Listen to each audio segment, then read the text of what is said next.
Today's interview is with Sylvia Inks.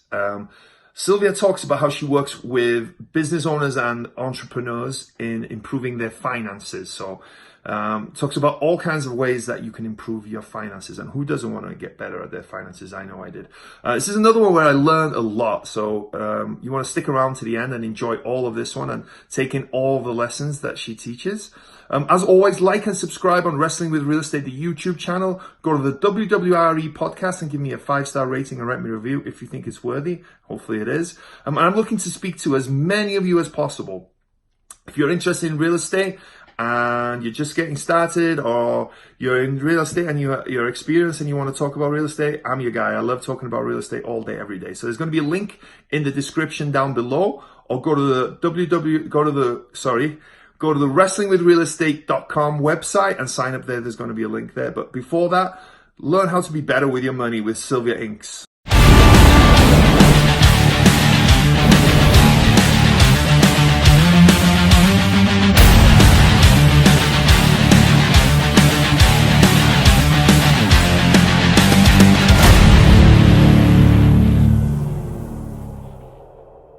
Hello and welcome to Wrestling with Real Estate, where we look to chokeslam all your real estate problems. I'm your host, former WWE wrestler and now Cirque du Soleil performer, and of course, multifamily real estate investor, Barri Griffiths. Now today we have Sylvia Inks with us. Hey Sylvia, how are you doing today? Hi, I'm doing great. How are you? I'm doing fantastic. I'm impressed by your energy levels. We were talking beforehand and you were saying that you didn't get much sleep last night. You were up at 4 this morning, but you're full of energy, so you're much better than I am. I would be sleepy-eyed and zombie-looking if I had as little sleep as you.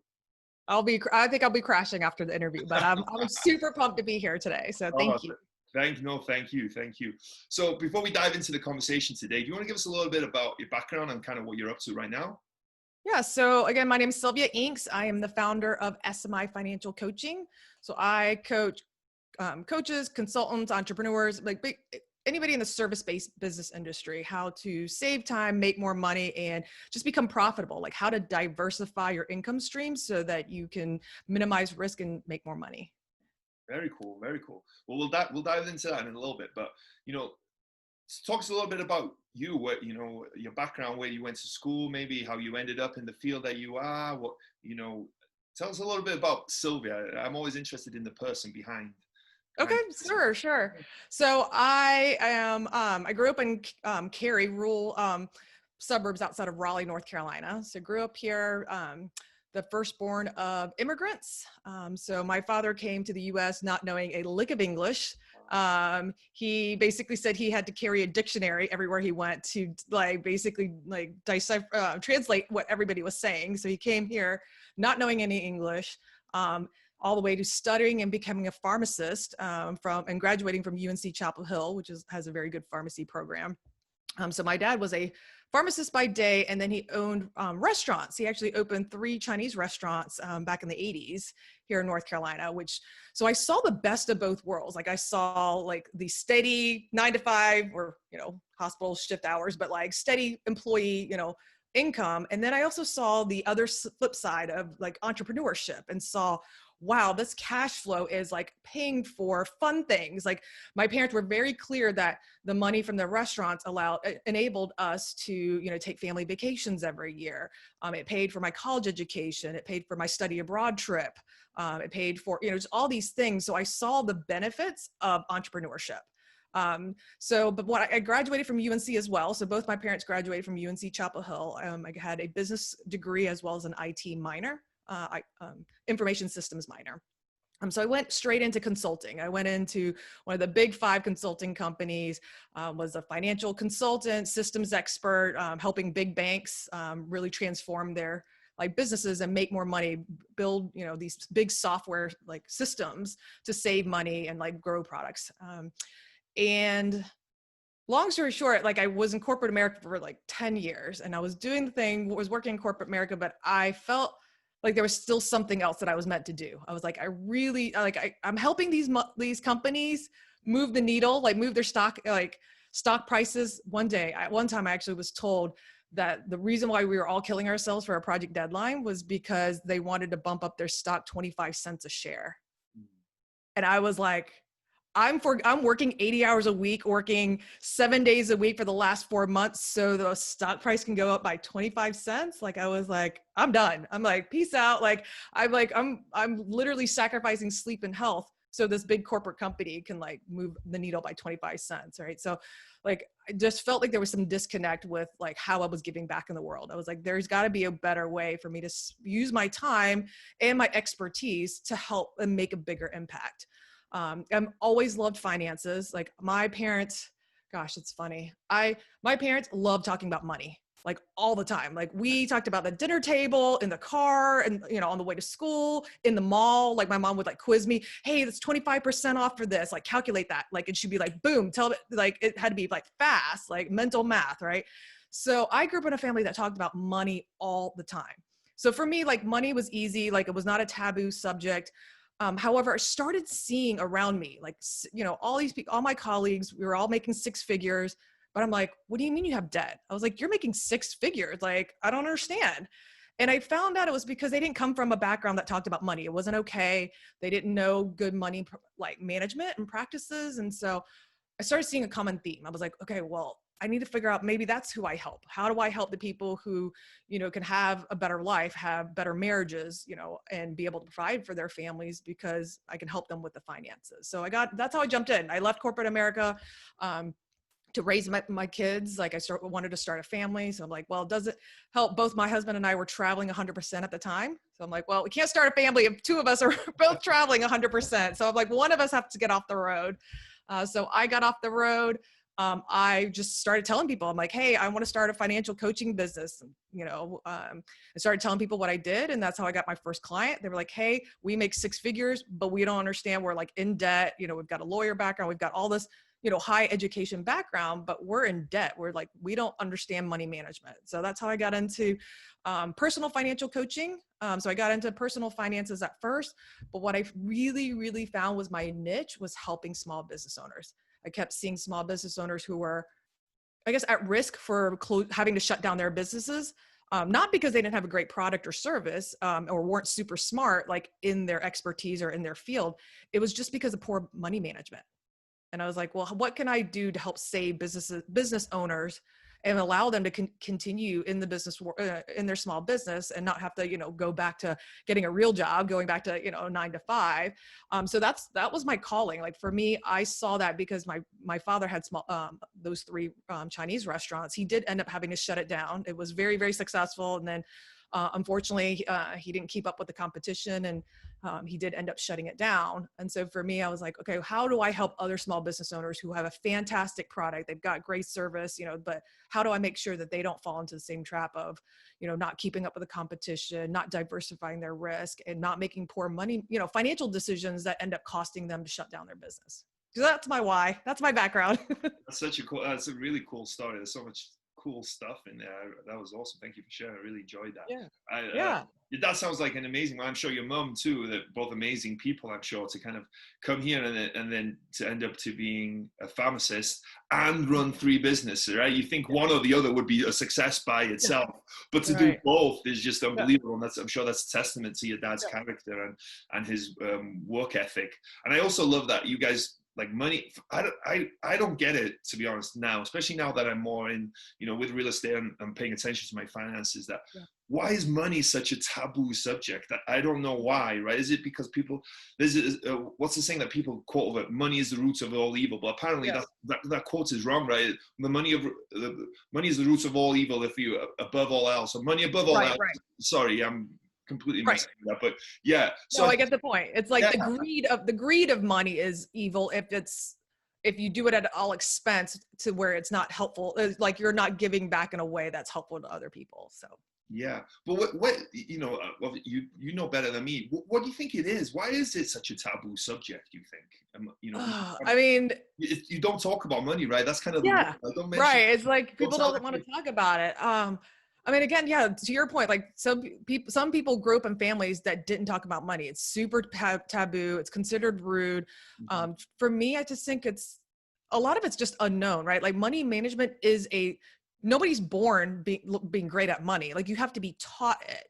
So I think there's a fear of like, well, I didn't hear it growing up, so I'm not going to talk about it to my kids because I don't know much about it. Like I don't have much to offer to teach them. So then it's like, it's this downward cycle of, each generation, if they still keep that like scarcity mindset or that negative money mindset, then they just never break that cycle.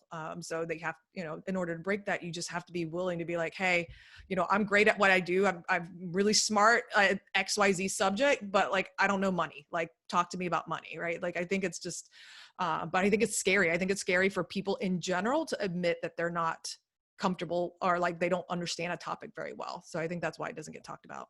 Yeah, I agree. And I think it's also easy to ignore it, right? And not ignore it because it's always there, but to be like, okay, I'm going to buy this car that I can't afford, and then I'm going to spend $1,000 a month on this or whatever they may end up spending, right? It's just easy, and it makes you happy. You can drive around in this fancy car, or you have nice clothes that people see, they have the Louis Vuitton or whatever it is, right? It makes you feel good, right? I think to some people it makes them feel good, and I think there's an identity that people can kind of put on that money and that spending, whether they have that money or not, right? Whether they're financing everything that they have and they're putting themselves in a horrible position. I think there's an identity that you can kind of create for yourself and almost feel like you are being someone, I think, and I think that can kind of relate to it as well.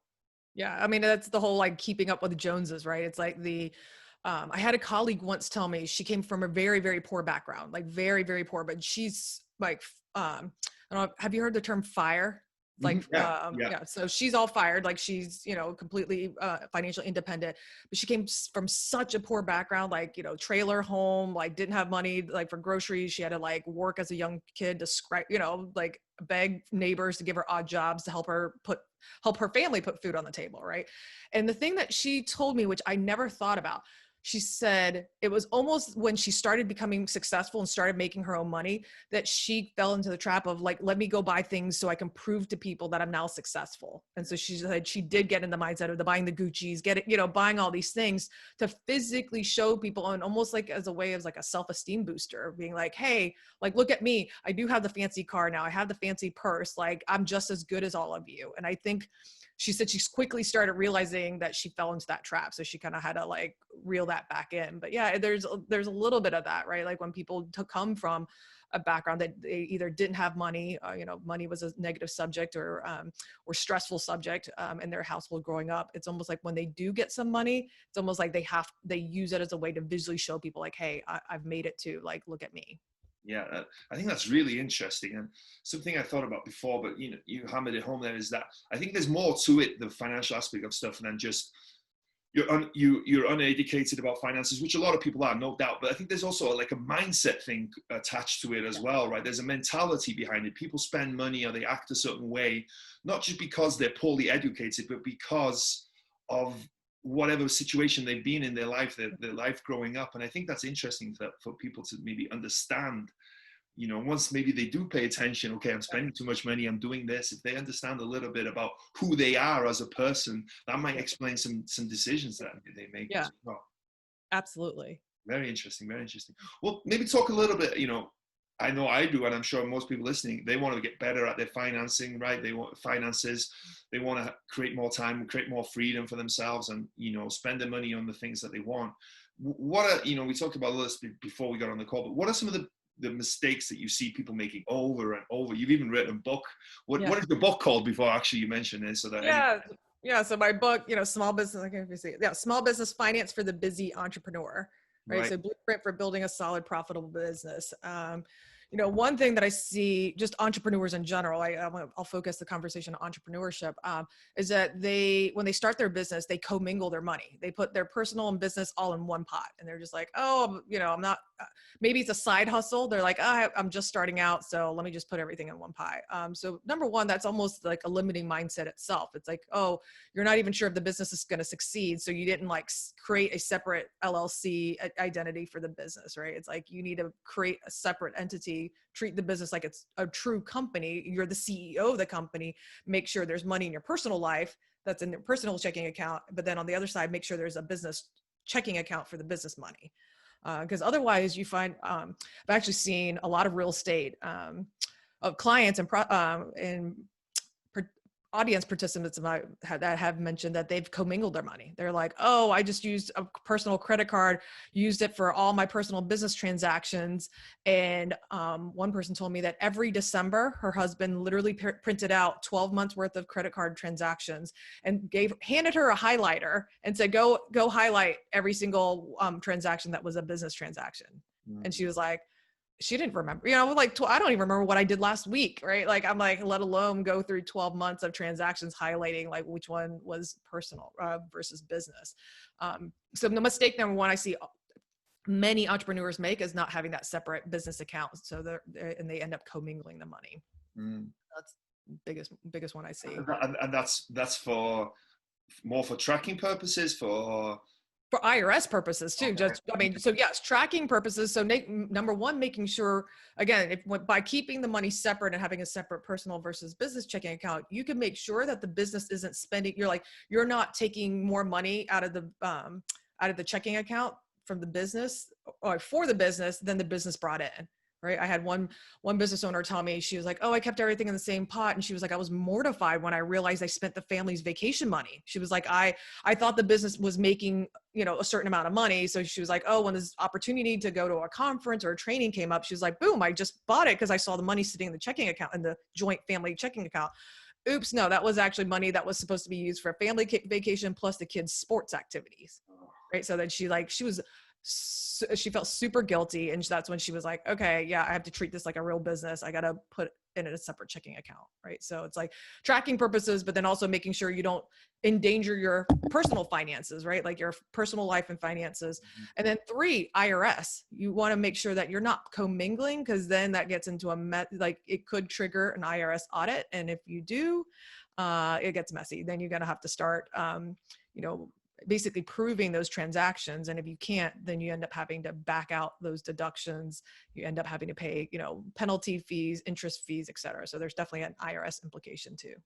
Yeah, that word strikes fear into me. Audit, IRS audits would be enough to keep me up at night. That's the last thing anyone needs. Yeah, but that's really. And how would you, how do you advise that they go about it? They set it up. So let's take real estate investors as general. They have 2 or 3, say, rental properties, and they're looking, currently they're maybe commingling things, or they're just getting ready to buy these properties. Yep. Should they set up an LLC and then put the bank account in that? How should they set it up? Yeah, great question. So definitely having a separate bank account. I know that sometimes, depending on, this is what I've actually just was told this week, that some states, it might not be easy to get approved for like your investment property if you form an LLC right away. So you may have to put it under your personal name, but as soon as you are able to, creating an LLC makes the best, financial and legal sense for you. That way you can separate, if anything happens, it's your LLC that's getting sued or whatever, right? Versus your own personal assets. But definitely creating that separate checking account, and just making sure that anytime, and getting a separate credit card. So getting at least 2, I personally like 2 business credit cards, not just one, in case, again, if you've got a high balance, or let's say you're almost maxed at your balance on credit card 1, if a good opportunity comes up and you've got the cash, you don't want to be like, oh, I can't buy it because I'm at my credit limit, right? So like having a second credit card does help. But having those separate credit cards to, like, anytime that you're spending money on your rental properties, whether it's the plumber or a new refrigerator or paint, like making sure that you are using that business credit card. That way, that anything that was charged on that business credit card was business transactions, so that you can submit those receipts for business deductions and not miss out and not overpay on your taxes, right? Because we're all about trying to, we pay our taxes, but don't overpay, right? Yeah, and that's what's real estate is phenomenal for lowering your taxable income, and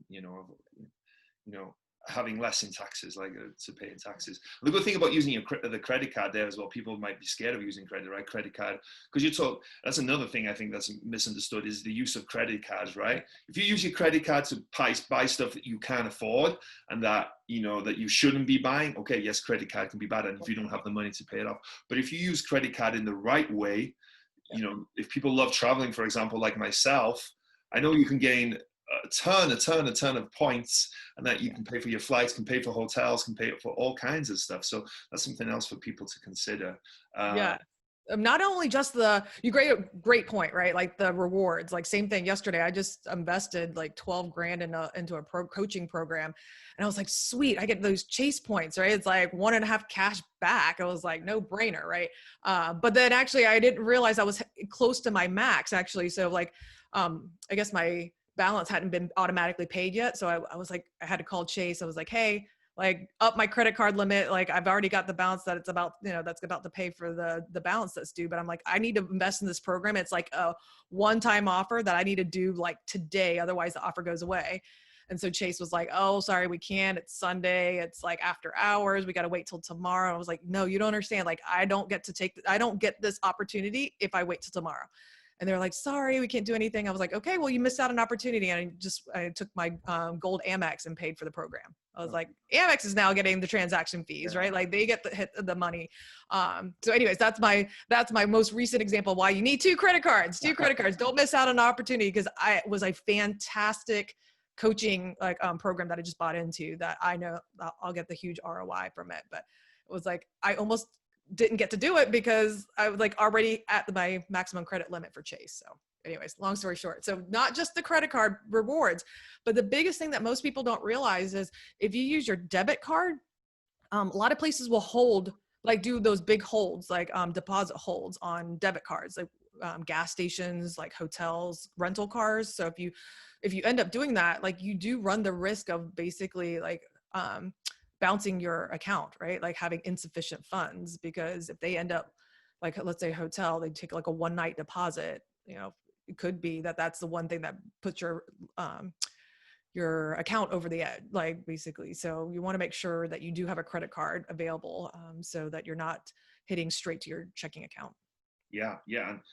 And also for those people who maybe don't have the best credit score, well, if you use credit cards the right way, and that's a whole nother subject, I'm sure, and people who can research it, is you can build your credit up there. I've realized that myself with just getting credit. I was just getting the credit cards to get these miles, to take advantage of these miles. But I've noticed my credit score is now above 800 because it was in the mid 7s before that. So I think that, there's benefits to that. But it's again about education and about understanding, right? About knowing what you're doing and what you're doing it for. So that's something that people should take into consideration.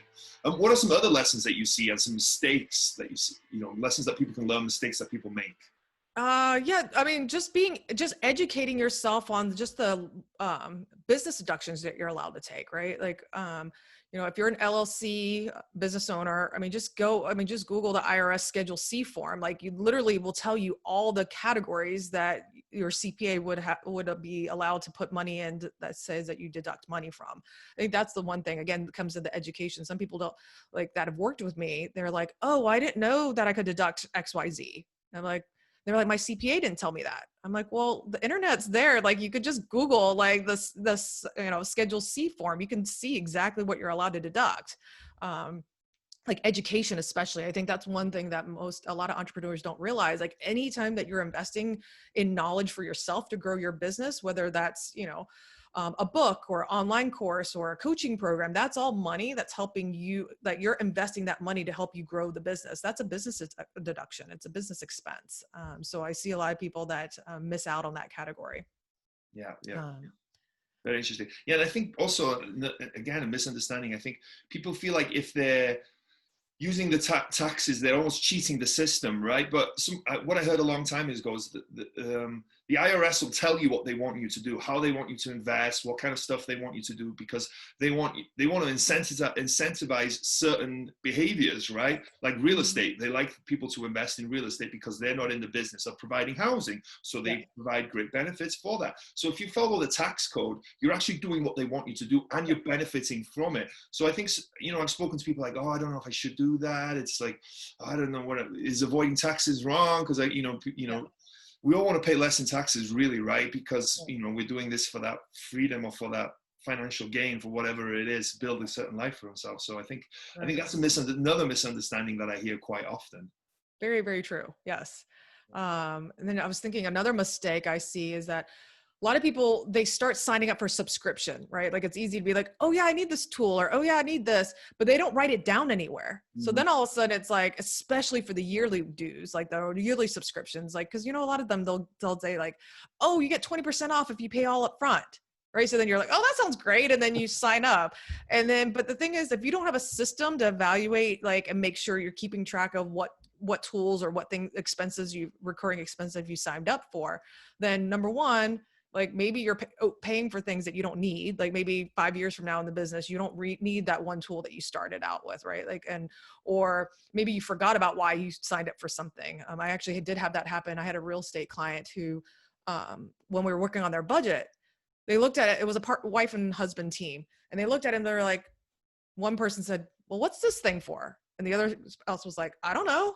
They're like, and so I was like, well, you're paying $1,000 for this one line item that I'm like, neither one of you know why you have it. Like what, like you need to get rid of it. Right. Like, so like little things like that, where it's like, if you don't have a budget, and I know a lot of people hate the word budget, but it's like a spreadsheet, right? Like just mark down all the things that you sign up for as you sign up for them, and make sure that you have a rationale column of like, why did you sign up for this tool? And then, but I actually tell all my clients, put it in your calendar, like especially the yearly dues, like a month before it's due, like before it's gonna like renew your yearly subscription, just be like, hey, reminder, XYZ is about to come, is gonna renew, make sure you still want it.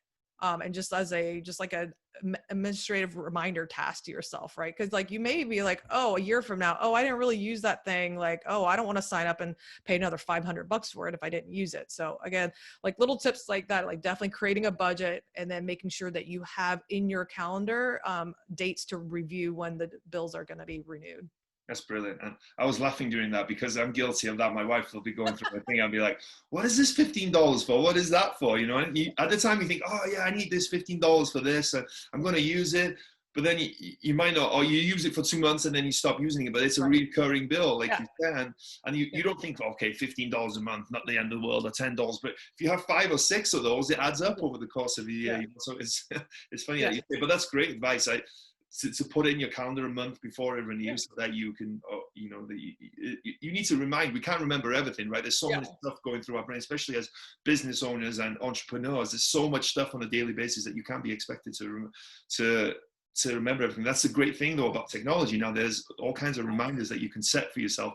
So and I need to get better at this for sure myself, but you can use these tools for that benefit. And going back to something there, the tracking again is what's essential, like that budget, creating that budget, right? Like you said, people don't like that word. I don't want to be on a budget. It's like the word diet, right? People don't like to be on a diet. But it's the same type of thing. Yeah. But do you have any tools that you suggest, or how do you suggest? Because it's you give one great tip there. For one is to have a line item why you want this tool, right? Because in a year's time you might not remember why you wanted it or whatever. But do you have what is your suggestion for people to be better at tracking and having a budget? Yeah, I mean, it's just creating one. Actually, I'll have to look it up for you. I do have a free tool on my site that allows your listeners to download an actual template that I've created that I work with my clients on to create a budget. And it's like, and these are coming from people who have been in business for 5-8 years. They're like, they've never created a budget, felt like it was daunting, but they're like, oh, now I see it's simple to use. Like your template's super easy to make sure that, like, I'm not missing anything. And this exact template has helped my clients see. We've found almost $1,000, up between $400 to $1,000 in recurring expenses that we were able to eliminate for my clients because just from this tool. Wow. So yeah, I recommend that anyone sign up for that, and I'll check it out myself. Actually, let's get better at tracking everything. Yeah, I'll have to give you guys the link. Okay, very interesting. I'll include it in the description below so people can check it out either in the show notes or in the description in YouTube. Perfect. Very cool, very cool. This is such an interesting talk. I love talking about this stuff. It's so interesting, right? Because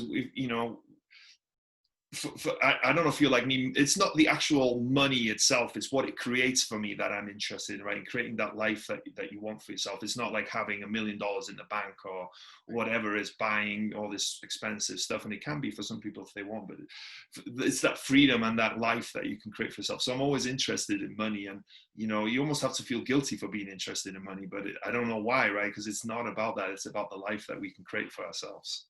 Yeah. And I would even take it a step further, right? To help you not feel guilty about it. Like I see my business and I see entrepreneurs, like you're making money so that you could have a bigger impact in the world. Like the more money that you can earn now, like allows you a bigger, maybe it allows you to invest in that next program that helps you really, whether it's create a book or online course program or coaching program, mastermind, what have you.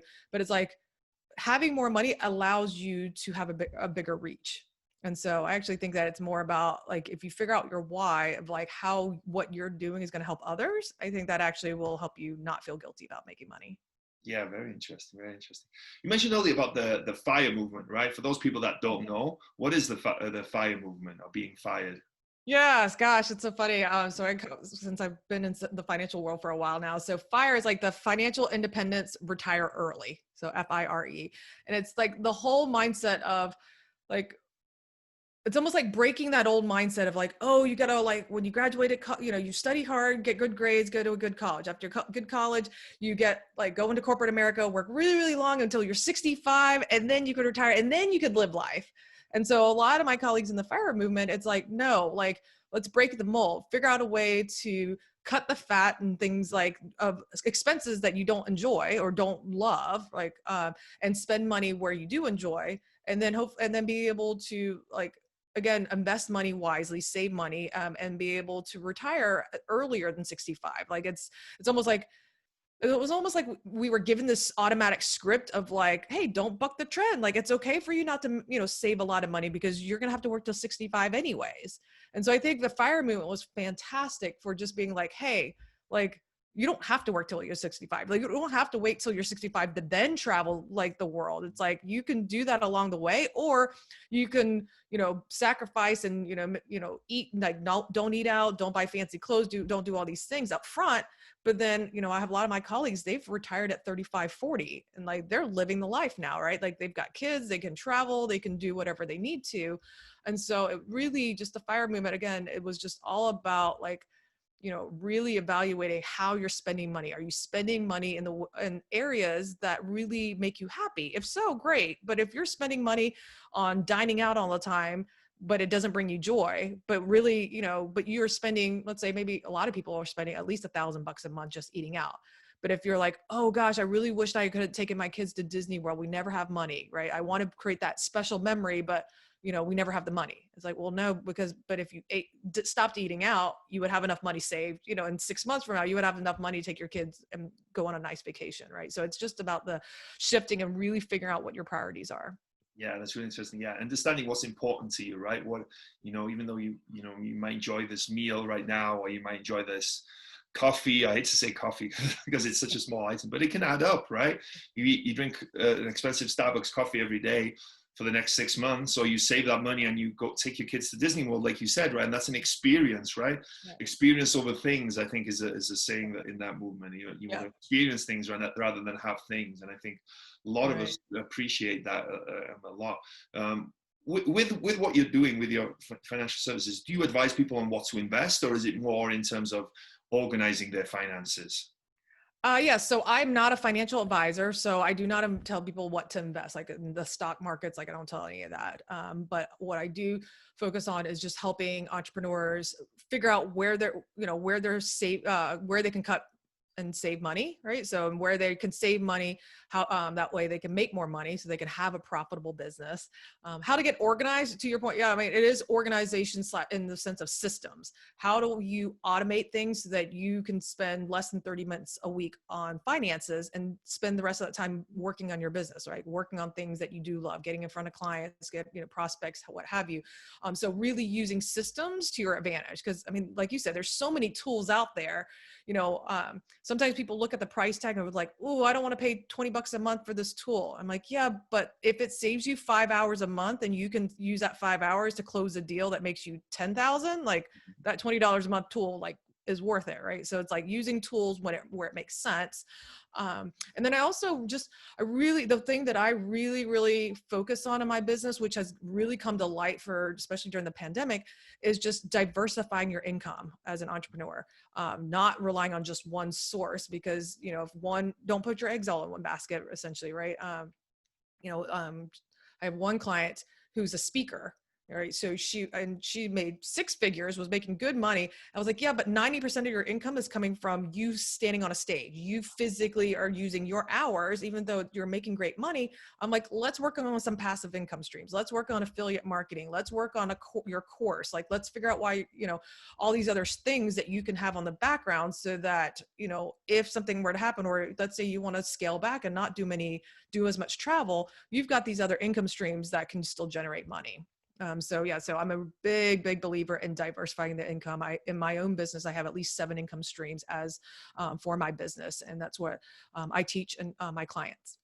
Very cool. Wow, that's fascinating. That is really fascinating. You talked earlier, so you piqued my interest when you said that you also help real estate agents quite often, right? That's something that you kind of been quite successful in. Maybe talk about how you help real estate agents. Because the reason it piques my interest, my wife's a real estate agent, so I was like, yep. I'm definitely going to ask her about that. Yeah, I mean, I think biggest thing is real estate agents. One of the things that I see all the time is that it's almost boundaries on time, because they're like, oh, well, I can't promise to do anything because in case a closing comes up or in case a client wants a showing, it's like they get pulled in so many directions that they can't focus on the things they need to for the business. So one of the tools that I always recommend people to do, especially my real estate clients, is to have a scheduling tool. Right. Just even like you and I had you have a scheduling tool so that I use to get onto your, book this podcast interview here. Right. So it's like, instead of trading the emails back and forth, like I'm wasting time to being like, oh, can you meet on this day? No, I can't. And then, oh, well, that time's still taken again. Like that's wasted time. So I have my real estate clients, I'm like, you have to get a scheduling tool, like, and even those, for clients, for prospects, what have you, like categorize your time. And that way, when people want to see a showing, you could just send them a quick link and say like, oh yeah, I can do a showing here. Click on this link and you can book, 3 hours with me and I'll show you around, what have you. So Book Like a Boss is my favorite tool for that. Book Like a Boss. I like the sound of that. I can hear my wife now. What my wife would say though is that, well, if I just send them that and that there's a time that doesn't work for them, am I going to lose that client? That's what my wife would say. I can hear her say. Yeah, that's so. I mean, that I usually will write in the email like, hey, pick a date and time that works for you. If you don't see anything that works for you, send me a couple different dates and times that work for you. And then to your wife's point, like maybe there's a VIP client, right? Like maybe let's say your wife's like boundaries, like, okay, I only want to work 8 to 5. But, maybe on exceptions, I'll work, 5 to 9 on a certain night, right? Like, so then maybe there's a way that she could be like, oh, well, certain types of clients or certain types of prospects, like if they're, a warmer lead, then maybe I'll give them some VIP hours that they could book different hours from me. So then you could just create a different link. So in Book Like a Boss, you can have almost infinite number of types of meetings. Like I have meetings for prospects, clients, colleagues. So I have different types of appointment types. So your wife could have one that's like prospects versus VIP prospect. That's like, hey, really like go out of the way to show some additional times to make sure that I don't, like you said, lose this deal. Very interesting. Was there anything else with agents that you work on with them, or is it mainly time management? Some of time management, some is again, finding additional income streams. So again, not just working on, the agent side of things of buying and selling homes, but like, what can you do to showcase your expertise? One of my clients recently launched a book earlier this year. So it was like, hey, how do we use your book so that you can get on podcast shows to talk to people what you do? How do you use it to go to networking events and be a speaker? Maybe pitch yourself as a speaker so people can get to know who you are. So like other things, and one of the things actually we talked about online course, because she gets a lot of other real estate agents that are like, wow, you've done so fantastic. Like, I want to learn from you. Can I pick your brain? I'm like, no, you can pick my brain for a cost, like for an investment, right? You could, and so I was like, let's monetize that. I was like, let's systematize all the knowledge that you have growing your business from, as an agent, with all these now successful properties. I was like, let's put your knowledge into an online course so that you can sell it to other agents. Like maybe there's other agents who want to be like you that you don't, that maybe don't want to work on your team, but you could make some money. I was like, you've got 20 plus years of experience that you could be like, I'm going to shortcut your success with my experience. Boom, here, buy this $1,500 program and you get a step-by-step process for how I did everything. So like there's lots of things that real estate agents can be doing. And so that's what I do help with my clients, of finding other ways to earn money in their business. That's great. I like that a lot, because it's a different way of thinking a little bit, right? these are options that everyone has for the most part, right? That they can do that. Maybe they just don't think. They're so focused on whatever they're doing. Like you said, that as an agent, you concentrate on selling or buying or finding leads, whatever. But, there's a whole world out there for people to kind of take advantage of. So I love that. Yeah. This has been a really cool talk. I've learned a lot myself, to be honest with you, and it's just been a lot of fun to kind of, and refreshing to be able to talk about finances and kind of learn some stuff and things like that. But this show is called Wrestling with Real Estate, right? So I always like to ask some real estate, so wrestling, usually real estate related, but this is going to be more of a wrestling business related questions. Okay. Yeah. So the first question I always ask people is, what would your wrestling name be? If you had to pick a wrestling name for yourself, what would it be? The Enforcer. Oh, that was one of my nicknames as an intern in financial services. So yeah, the Enforcer. That sounds quite intimidating. The Enforcer. Okay. Cool. I got stuff done. So, yeah. Sounds like, don't mess with Sylvia. That's what that sounds like. Yes. Every wrestler has a special move. What would your special move be in your line of business, you think? Again, helping my clients build 5+ income streams, like how to make sure that they're diversifying so that they're not stressing month to month, that they're thriving in their business and not just surviving, and trying to make sure cash is coming in month to month. It's really like thriving and looking at the big picture. Very cool. What's been the biggest body slam you've taken in your business? So body slam, probably my book. My book was something that it was an idea. I was like, I see so many entrepreneurs making the same mistake over and over and over again. I was like, but not everybody can afford my coaching services, my one-on-one coaching. So it's like, let me just create a product that I can give to the masses. And so from idea to launch date, making Amazon bestseller in 3 different categories was exactly 6 months. Wow. And I was like, and most people talk about years for writing a book, right? and I did it in 6 months. So. Very good. Congratulations. That's awesome. Yeah, thank you. What is the name of it again? Let's give it another plug. Oh yeah. So Small Business Finance for the Busy Entrepreneur, Blueprint for Building a Solid, Profitable Business. So if you're a small business owner, go check that out. Go check that book out for sure. I'm sure it'll help you a lot. Or you can go on Amazon and just type my name in. If you just type my name, Sylvia Inks, you'll be able to find it. Very cool. Again, there'll be a link in the description below. Was there a moment that you were standing on the top rope getting ready to jump, but you were too scared? What was it and how did you overcome it? Oh, yeah. So I had talked about for years, probably 2+ years, that I wanted to create an online course. I was like, I'm going to create it after my book. I was like, yes, I'm going to create a book and online course. And I realized I was scared. I realized that I didn't have all the technology pieces in place. I was worried, like, am I going to build this whole program and nobody buys it? Like, that's my worst fear. It's like crickets, right? It's like you spend all this time and no one buys. And I don't know, it's terrifying to be like, oh, I'm going to promote it on social media or in my groups, and then like no one buys. I'm like, that's my biggest fear, is a big flop. But like, again, I kept seeing more and more people needing my work. And the book was great, but then some people want to hear and are more visual learners. So I was like, and not everybody can hire my one-on-one coaching. So I'm like, oh, I know there's this middle lane of an online course that I've got to create. And so again, I talked about it for 2 years. I have a little mini mastermind of like 3 other business women who we all support each other. And they're like, Sylvia, you've been talking about the course. Like, when are you going to get done? I'm like, oh yeah. I created an outline. And they're like, okay, great. What have you done since the outline? Oh, I'm refining the outline. It was just like, I was constantly making excuses. And finally it took one of the other girls in the mini mastermind. She just got an idea of like, oh, maybe I should create an online course. And in less than 2 months of her having the idea, she set it to a networking group and 2 people prepaid her, like without even having an outline, without having the course built. They're like, boom. They're like, I want to be a beta client, like testing it out. If you give me a beta price, they're like, yeah. They're like, send me an invoice. And she got 2 people to pay her before she even created it. I'm like, I've been talking about it for 2 years, refining an outline, like trying to make it super perfect. And I'm like, here, she just got paid and she just opened her mouth for 2 minutes and people paid for it. So for me, I was too scared. And it was really seeing that my friend recognized the need in the marketplace and just had the confidence and courage to just tell people about it. Like all of a sudden it was, oh, I just need to tell people what my vision is and see, and just get it out there. And as soon as I did, 13 people prepaid me for an online course that I hadn't built yet. So it was super, super scary, because then I was like, oh, somebody does need my course. Like there's 13 people that are now waiting for course, like module 1. So I'm like, I got to get my act together. Like, and so I literally, like, I told my husband, I'm like, I need space to like be creative and do my course. So he was like, fine. Like we've got plenty of credit card, hotel points.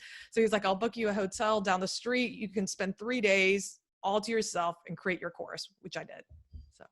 That's phenomenal. Yeah. And I think we can all learn from that, right? Of thinking that something needs to be perfect, or it needs to be really, really good, and everything needs to be in place. And I think sometimes, I think you talked about it there, is sometimes it's the fear that if we constantly trying to make it better and we don't follow through, we avoid that fear, right? Because we're scared of it. And I know this because with this interview platform, it took me a long time to get started, and I was always making excuses. Or I need to have the perfect setup. I need to have this. I need to have that, blah, blah, blah. And similar to what your friend did, I just set up a camera in the kitchen in the end. I set up my camera and horrible background, horrible sound, and just did it. And then once I started, everything else kind of fell in place. And I think that's a great lesson for all of us, rather. It's better to get started and have it to be not the perfect thing that we expect, and it'll get to perfect, right, or close to that. And our thought of what perfect is also changes all the time, right? What we think perfect today, by the time we get to that perfect, it'll be something different. So I think that's a great lesson in just doing it, right? Just going out there and doing it. I think that's really cool. And congratulations on your course. Yeah, thank you so much. That's really cool. Well, this has been such a fun talk. I'm so grateful for you for making the time and for coming on here today to talk with us. Like I mentioned earlier, I've definitely learned a lot. There's been some great lessons, including the story that you shared with of your dad, and that's a phenomenal story in itself, and how you guys always talked about money and finances, and there was never a taboo subject. That's great. That's very rare, but I wish it was more common, for people to talk about it, and kind of what the lessons you've learned along the way, and building your company, and what people can learn from that, and how they can, kind of use what you talked about along with agents, right? I'm going to tell my wife, book it like a boss. I'm going to tell my wife right away to kind of start using those kind of tools. So phenomenal interview. Thank you so much for making the time. But before we go, where can people reach out to you and hear more about what you're up to and kind of what you're doing, and, find more of your tools and whatnot? Yeah, I was going to say, let me give you guys my tool. Do you think your audience will want the budget tool or the tools, the 5 tools that will help them run a more efficient business? Ooh, that's a tough one. You decide. I can't make a decision. Both are good? Okay, let's do the 5 tools. Okay. So your audience, you guys can go to smifinancialcoaching.com/courses/5, the number 5 tool. And then you'll get a free e-course of 5 tools that you need, absolutely every small business owner needs, no matter what industry you're in, to run a more efficient and profitable business. Phenomenal. Well, thank you so much for being on today. That was a really fun talk. Have a great rest of your day. And yeah, it was a pleasure to have you on. Thank you so much, Barry.